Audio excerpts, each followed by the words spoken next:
So the first thing you'll need is a metal hoop. Now they do sell pre-made hoops, but another easy way to do it is to just take some baling wire or a wire of a similar thickness and make a hoop out of that. So once you've got your hoop or your wire, you're just going to want to use some yarn and tie it right at the top of your hoop. You can also do this by cutting some aloha fabric into 1/2-inch strips and wrapping those around, and that makes it look really pretty. If you use brown, it looks a lot like leather, which is what they used to make them out of, but for now we're just going to be using yarn. And so once you've got it tied, what you're going to do is you're just going to wrap your yarn all the way around the metal hoop.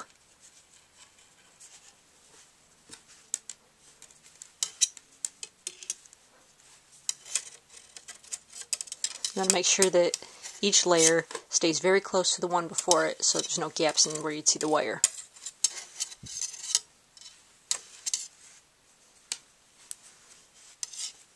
And then when you get to the end of the double wire, just keep right on wrapping. It'll be a little thicker there, but it won't make that much of a difference.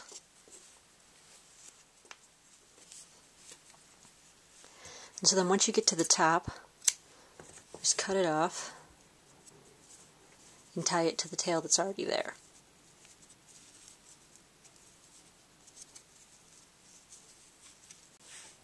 And then you can just cut off those little tails.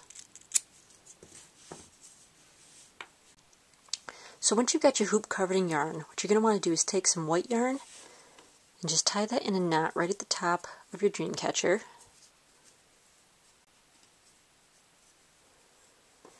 And then you're just going to go all the way around your dreamcatcher, making little loops. So you just throw it over the top and then run your yarn through once. Just so you've got a little bit of a knot to hold it there. And you can leave these kind of loose, not too loose, but just a little bit so it's like a loop. And then you'll just go around. Do it again.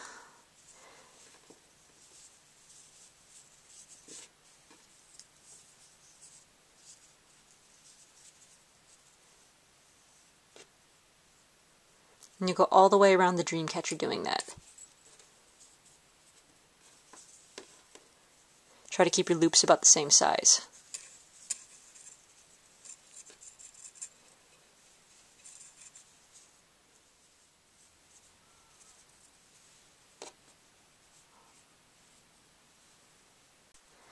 So once you've got your loops all the way around your dreamcatcher, you'll go back to the first loop and you'll just wrap it right in the center of the loop, just like that. The first one's a little difficult, but once you get the rest of them, it gets a little easier. So you move on to the second one and just wrap it around it once and pull it up tight. And then go to the third one and just wrap it around it right in the center and pull it up tight. So just go all the way around your dreamcatcher, wrapping your yarn right through the loops and pulling it tight.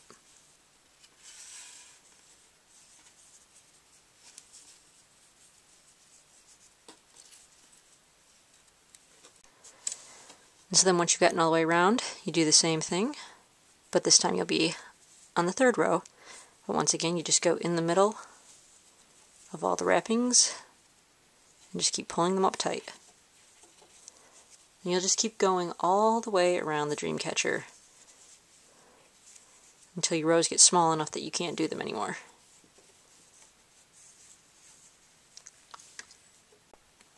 So when you get close to the center of the web, you're just going to want to thread a bead onto it, and that is used to represent the spider of the web.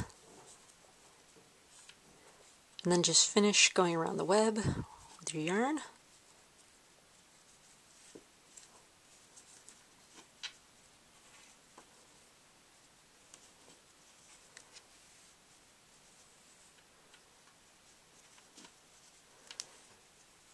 And then just tie off your yarn.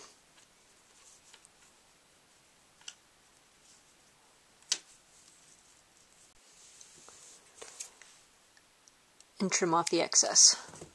So then just get yourself 3 feathers. I'm using 3 turkey feathers that I found while I was walking in the woods. And then get yourself 3 plain colored beads with large holes in them. So tie a piece of yarn onto the end of your feathers.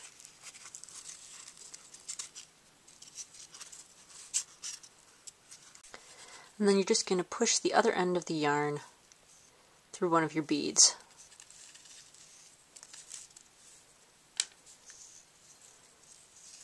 And you'll pull that up tight and put it so that the edge of it just goes over the quill as far as you can get it.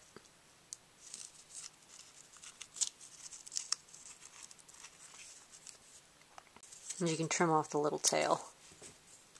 And do that to all 3 of them. And then just carefully tie your feathers onto your dreamcatcher, lining up the center feather with the top of your dreamcatcher.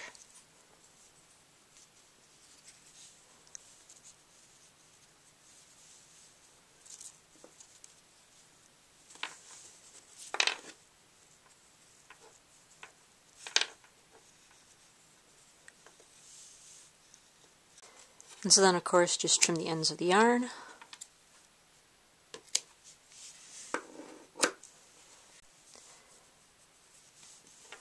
And then just loop a piece around the top to use as a hanger.